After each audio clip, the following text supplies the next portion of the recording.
This is the Six Figure Home Studio Podcast, episode 141. You're listening to the Six Figure Home Studio Podcast, the #1 resource for running a profitable home recording studio. Now your hosts, Brian Hood and Chris Graham. Welcome back to another episode of the Six Figure Home Studio Podcast. I am your host, Brian Hood. I am not here with my big, bald, beautiful co-host, Christopher J. Graham. He is not with us this week, so I am doing another solo episode. This is going to be a pretty short one and straight to the point. And the goal here is to answer a question that is a pretty common question amongst a lot of our listeners right now, especially through this COVID stuff that we're going through with so many studios struggling, so many people struggling to make ends meet, so many of your potential clients struggling to make ends meet, so many studios struggling to make ends meet. And that is on the topic of free work. Should you do it or should you not do it? When does it make sense to do it? When does it not make sense to do it? And since you know how I do things here, I'm straight and to the point. If I don't have Chris, my co-host here today, there is no pre-show banter. There is no personality going on. There is no humor with me. I'm straight and to the point. I am a machine. I don't do anything to get off topic, to get off point. All I want to do is get shit done, shove information down your throat, whether you like it or not. And without Chris here to ease the tension, you're just going to get my super type A Enneagram 8 personality telling you how it is without any of the lovable, pun-filled side that is Chris Graham. So without further delay, let's just get into the topic today. Should you do free work? It's pretty easy. Question to answer, right? It's just a yes or no, right? Wrong. No, there's no straight answer to this. And I see advice all over the place on the internet. I've seen big name people shitting all over free work. It is a waste of time. You should never do free work. You are too valuable to do this. And I see people that are on the exact opposite perspective. People who are also big names, Grammy winners, household names in the production world, saying that they got their start doing free work. You should always be humble and be willing to do free work if it means getting your foot in the door. So what's the right answer? Actually, our own co-host, Christopher J. Graham, who's not here with us today. I mean, he's here with us on Earth. He's just not with us on the podcast. He's still alive. His lead magnet, his source of work comes from doing free work. And if you listen to this podcast, you know what I'm talking about. If not, I'll explain that in a minute. So what's the right answer here? Well, I'm just going to go through my thoughts on free work, and you can take this advice buffet episode and apply it to your own businesses. But I feel like with so many studios struggling right now, the topic of free work has come up more and more and more in my own group coaching calls with the Profitable Producer Course students, in emails, in our Facebook community. And so I want to take it a full episode and just address it here, or at least this little short episode and address it here. So let's talk about the two main types of free work. There's the free work that people like Chris Graham does, where he's doing a free test master for his clients so they can hear what the work would sound like if they hired him for the full project. And then there's free projects. That's where you're doing an entire project, either a full single or more, for free, as basically what's called spec work, meaning you are hoping to get paid in the future, or you're hoping that that band will refer people to you, or you're hoping that some other good thing will come after the fact, so you're willing to do the work for free now. So I'm going to talk about these two types of work. They both serve different purposes, and I want to talk about those right now. So let's talk about your goal first. What is the goal behind free work? Because depending on what your goal is, it's going to determine which approach is right for you and if either is appropriate for you at all. So there are a few main things that people look for when it comes to doing free work. And the thing I'm going to cover first is attracting leads, getting someone to fill out a form or getting someone to show interest in your work, have a conversation. And so they use it as basically a lead magnet. If anyone listens to this podcast for any amount of time, or if they go to the sixfigurehomestudio.com or they've seen any of my Facebook ads, a lead magnet is just a thing that helps your ideal customer give over their name and email address in order to be brought over into your world as a business. While these can be things like PDFs or webinars or ebooks or live workshops, these can be any number of things. In our world, it's a little different. In the conversation of free work, you can do things like test mixes and test masters to attract people into your world. This is what Chris Graham does. He'll show ads, or he'll talk about it on the podcast. He'll let people know that he does a free test master for you. Any song, the first one's free. Like any good drug dealer, the first hit's always free. And he's betting on the fact that you're going to be so impressed, you're going to be blown away with how the song sounds on the after state, after he's mastered it, that you're going to want to hire him for any projects from that point on. I've also seen people in the mixing world to do free test mixes as it means to win a project. This is when people are trying to compare you against someone else, where you might be in the running against 4 or 5 other mixing engineers or more, and they want a test mix to see which one the band or the label executives or the whatever team is involved with that project, which one are they going to prefer for that specific band's sound or artist if it's a solo artist? I have won some big projects in my life doing test mixes, so I know these work. Chris Graham has won a ton of projects. His business is built off of free test masters. The problem we run into with doing the free test mixes in free test masters is the freeloader. The freeloader is the person who's out there that just, if it's free, they'll take it. They don't give a shit what it is. If you're going to offer a free test master, sure, I'll send you a song to master. If you're going to do a free test mix, sure, you can mix my shitty free loops test track that I made in my garage when I was experimenting with a bunch of weird samples. And they have no intention of hiring you. In the mastering world, someone sends you a song and you test master it and they're a freeloader. It doesn't take you that long. It's a relatively short process to do a test master for a track. But on the mixing side, this can be a lot of potential work. You can put a lot of time, effort, and energy into a test mix. And if a freeloader is the one getting this, you just wasted that time on what is essentially a freeloader. So if you're going to do this as a lead generation technique, the test master or the test mix, or even the test recording, I have a few things that I tell people to do to avoid the freeloaders. 3 things specifically. The first is turn it into an application-only process. Just because you have an ad or you have posted on social media or just put the word out that you're doing free test mixes or free test masters, just because you advertise that doesn't mean you have to say yes to every single person. If you make it an application process, you have the right to accept or deny the person based on their answers on the application. So what I would tell people to do is on this application, have a few qualifying questions, things that will tell you whether or not they are a serious person who is looking to hire someone. You can even ask a question, are you looking to hire someone for mixing? Or when are you looking to hire someone for mixing? What is your budget for this project? Things like this will help you understand whether or not they're just a freeloader looking for a free mix or a free master, and allows you to weed out the ones that are not ever going to hire you. Those people who are just looking for a free mix or a free master because you offered it. So that's the first thing, is you don't have to say yes to everyone. Put an application process in place. The second thing I tell people to do is to only offer a portion of the song, whether you're mixing or mastering. I think Chris Graham might do a full song for mastering, and that's just because he's created such an efficient process that if he does get a freeloader, he just counts it as part of his marketing expenses. He's got really good systems down. Most mastering engineers don't and should not just offer a free, full mastered song as a test. And I have a reason for that. The free full song, meaning you are sending them a full mix or a full master of the entire track, means that if they just have a single, I guess they're done. They got their fully mastered track, they got their fully mixed file, and they're going to run off happy into the sunset. Potentially. It's not always the case. And if you're worried about this, if you still want to do full tracks, you can use things like FilePass, which is my software company that allows you to put a paywall where they can stream it, they can approve it or leave comments for feedback on things they want you to change. But if they're happy with it, they can just pay you through FilePass and download the track there. Which, by the way, we just launched our PayPal integration this past week. So if you have been waiting for that, where your clients could only pay via credit card and you didn't like that, you want to be able to pay via PayPal for their remaining balance, that has been launched. So there's that. But anyways, don't do a full track unless you're using FilePass. Wink, wink. And here's the reason why.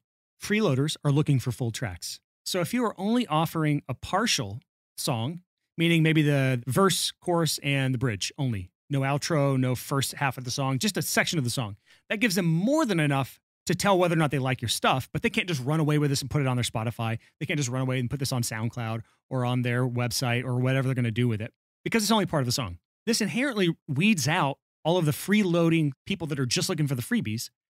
And it does exactly what you're trying to do for those people who are just trying to see what your work sounds like on their music. Let me explain that. If I'm an artist and I'm kind of torn between 2 or 3 options for my mixing and or mastering, and I can have a chance to have all 3 of those people do a test mix or a test master, and I can just hear with my own ears exactly what it's going to sound like, at least the first mix or the first master. Obviously, you can revise things. If I can hear this with my own ears and then make a more informed decision on which person sounds better for my music, the thing that I've put my heart and soul into, the thing I'm about to hand over hard-earned dollars, I don't necessarily care if it's the full track. I don't need to hear every second of the song. I just need to hear a big enough sampling of the song to compare them against the other alternatives so that I can make a more informed decision. So the test mix and the test master is a great tool to get people over the hump, to maybe give you a chance where someone else might be the bigger name, where someone else might be the more experienced person, where someone else might be the better studio with the better gear and the better photos. May give you a chance to prove yourself. So it basically takes the risk off of their shoulders, the ones that have to pay first at other studios and then hear the result. It allows them to hear the result first and then pay you. And a partial song does a great job of that while weeding out those people that just want the full track for free and have no intentions of hiring you. So that's the second thing. The first was create an application process, because again, you don't have to say yes to everyone. The second thing was only send a partial song. That helps weed out those freeloaders. And the third thing is communicate those expectations ahead of time. If you're doing a partial song and they're expecting a full song, you might do more damage than good. If they're expecting a full song and you only do a partial song, you didn't do an effective job of weeding out that freeloader. Again, it only does a good job of weeding out the freeloaders who just want the free song if you communicate ahead of time that it is not going to be a full track. So make sure your expectations are aligned with them and vice versa, so that there are no miscommunications, so that you are properly weeding out freeloaders, and so that your ideal client isn't thrown off guard when they get that partial song and it's not a full song. Again, it should be an issue, but always communicate expectations at every step of the way, and this is included in the free test mix or free test master phase. So if you are going to do the free test mix or free test master, this model absolutely works. It's worked for me on big projects. It's worked for Chris Graham for his entire career. It's worked for a lot of our listeners. It's worked for a lot of my students inside the PPC. So I know it can work for you, but if it's not, it may be because your audio skills aren't quite there yet. Keep working at it. If you're going to use this to attract your ideal customer to you, make sure you're actually tracking the metrics. How many applications do I get for test masters or test mixes? How many of those are what I consider qualified, meaning I say yes to them? And then how many of those test mixes and masters that I do are actually approved, meaning they end up hiring me? Those are three important metrics to track. Because if you have a very low percentage of test mixes to actual clients or test masters to actual clients, it's likely not going to be a thing that you can sustain. You can't do 100 free test mixes or 100 free test masters for every client you get. That is unsustainable. But if you win 20, 30, 40% of those projects, it's probably going to be a very sustainable way for you to get customers in the door. And also, you want to track these numbers over time so that you can see if those numbers are improving or getting worse. If they're getting worse, meaning your test mix to customer ratio is falling, it could be that your application process needs some refining, meaning you're not weeding out freeloaders enough, or you're not weeding out your non-ideal customers enough. If you track these metrics, it allows you to, every step of the way, always be tinkering with things, always be improving things, so that this is overall going to be an effective strategy for you to acquire new clients for your studio. So free work in the regards of using it to attract customers absolutely works. Thumbs up. Just those are my few caveats there. But what about the other extreme where you're doing full projects? Maybe you're trying to get your foot in the door with someone, or maybe you're just trying to build your portfolio. Free work can absolutely make sense in this scenario, but this is something that I've shared multiple times in the past. I'm going to go over it one more time just because it's relevant to this episode, but I have 5 rules for free work. If you're doing a full project unpaid, it's not just a test mix, it's not just a test master, you're doing a full song that you're giving away to the client for free, whether it's full production, whether it's just mixing, or even if it's just mastering. I have 5 rules to follow, and I'm going to go over those here. The first rule is, if you're going to do free work, keep the project small. I can't think of many reasons to do more than just 1 or 2 songs for free. Whether you're building your portfolio or you're just trying to get your foot in the door, 1 or 2 projects is enough.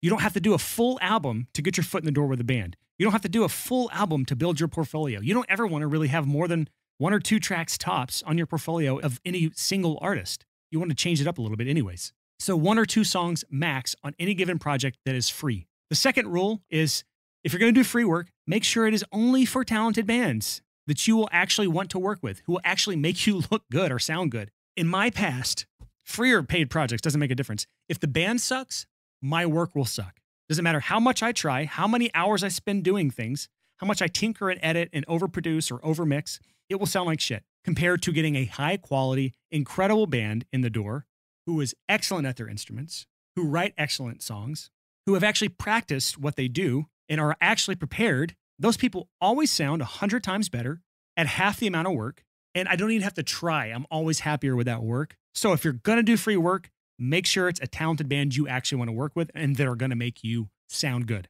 If you work with shit bands, you're going to get shit results 100% of the time. Third rule of doing free work is that if you are going to do free work, always do 100% effort. There is no point in doing any project, free or paid, if you're going to half-ass it. I can't tell you how many times someone offered to do something for me for free as a favor, and All it did was damage our relationship because they half-assed it. I'm no longer a priority if I'm not paying them. They have no reason to put it at the top of their list when things get busy because I'm not paying them. I'm a favor in their eyes. So if you're going to do free work, don't be that person who offers something for free and then half-asses it or takes forever or is bad at responding or bad at setting expectations or bad at replying to emails or bad at getting new mixes or revisions done. If you're going to do a free project, give 100% effort and make it a priority. Otherwise, you're just going to be burning bridges. You're not going to get anything effective out of this. And there's no benefit from this from the client's perspective. You didn't get your foot in the door and you didn't build your portfolio because you only gave half effort. My fourth rule of free work is this. If the artist tries to take advantage of you, don't be afraid to pull the plug. I can't tell you how many times I have seen this. It's the opposite side of the problem I experienced where the person giving me free work didn't value me. They just put me to the back burner because things got busy in their businesses again. It's the opposite thing. It's where you're doing free work and they start to take advantage of you. They keep asking for more and more and more. Just because you're doing free work doesn't mean they can treat you like shit. Doesn't mean they can take advantage of you. So never, ever, ever let this happen. If this happens, it is 100%. You've got my approval, Brian Hood's approval right here. 100% approval from Brian Hood to drop kick their asses. Cancel the project. Get them out of there. They do not deserve anything from you if they're going to try to take advantage of you. So that is rule number 4. And the fifth and final rule of free work is that even if you're working for free, send an invoice, which sounds really odd. If you're going to do free work, send an invoice. Why would you do that? It's because of this. If you're trying to get your foot in the door with a client and you want them to maybe hire you one day, you need to make sure you're attaching value to what you just did for them. This works for discounted work as well, by the way. If you give a new band a discount for giving you a chance or whatever, do the same thing. Send them an invoice for the total project price based on what your rates are or what you think are fair rates. Even if you're new, set some rates, put the full value of the project on the invoice, and then add a line item for a discount. You can name that discount whatever you want. BFF discount, best friends forever discount. You can call it a scholarship if you want. You can call it a friends and family discount, a favorite client discount, a first client discount, whatever you want to call it. Put there as a line item for the discount that you have given them. If it's a free project, give them a 100% discount and then put the remaining balance, whether that's a discounted project where it's a lower amount or it's a free project where it's zeros across the board. Put that on there. And the goal here is for them to see what the value of what they just got from you is. And that way, when they come back to you in the future and they know not to expect the same free rate, they know at the back of their minds, they have some price in the back of their mind anchored for what you are worth. And if you ever want any chance of actually converting one of these free projects to a paid project down the road, you have to make sure they understand the value of what you provide. And this is a very good and clever way to do it. So that is it for this episode. That is all I have for you today when it comes to free work. If there's anything you think I left off here that I should have added, just go to the sixfigurehomestudio.com/community. Go to our Facebook community. That's the quick link to it. Or just search the Six Figure Home Studio community on Facebook and check out the pinned post from this week. That is the official comments thread for this episode. And you can give us your feedback. Hey, Brian, you left out this really important detail. What happens if this happens? Should I do free work? Put the question there. And if you listen to this way later and it's like 2021 and by now the coronavirus has taken over the world, there's an apocalypse, World War VII is out, everyone's living underground, and somehow you still have access to the internet and you're listening to this episode, just email us, podcast@thesixfigurehomestudio.com. That goes straight to my phone. You can ask me questions there, and it's not reliant on some pinned post that is irrelevant now that Facebook is extinct in 2021. I don't know if that's the case. I'm just making shit up. I'm going to go back and listen to this episode in the future and laugh about how correct I was at my future predictions, and I'm going to be so sad. You heard me mention it earlier in this episode. While I have you here, FilePass just released our PayPal integration. Go check it out now. Sign up for a free trial at filepass.com. For any of you that are doing free test mixes or free test masters, FilePass is great for your workflow. You get a client, they want you to do a free test mix, right? Takes you forever to do it because you're a perfectionist. Okay, now you want to send them that test mix. You want them to stream the full WAV file quality because you want them to hear all of the hard work and effort you put into it without it being dumbed down to a shitty 128 MP3 like Dropbox does. But you don't want them to run off with a file to upload to their SoundCloud or Spotify accounts. Understandable. FilePass has you covered. You send them a file, they can stream it, they can add timestamp comments to tell you all the shit you need to fix or to tell you how much they love it. And if they are happy with it, you can actually put it behind a paywall so that they've listened, they've approved, they love it. At any point, they can pay for that, pay you for your hard work. And that will automatically unlock the download button so they can finally download their full quality WAV file. And you didn't have to lift a finger. It's all done automatically. So if you want to try this out, our FilePass paywall feature with a new and improved PayPal integration, just go to filepass.com, try it out, and thank me later. So that is it for this episode. Thank you so much for listening. Until next time, happy hustling. Whoa.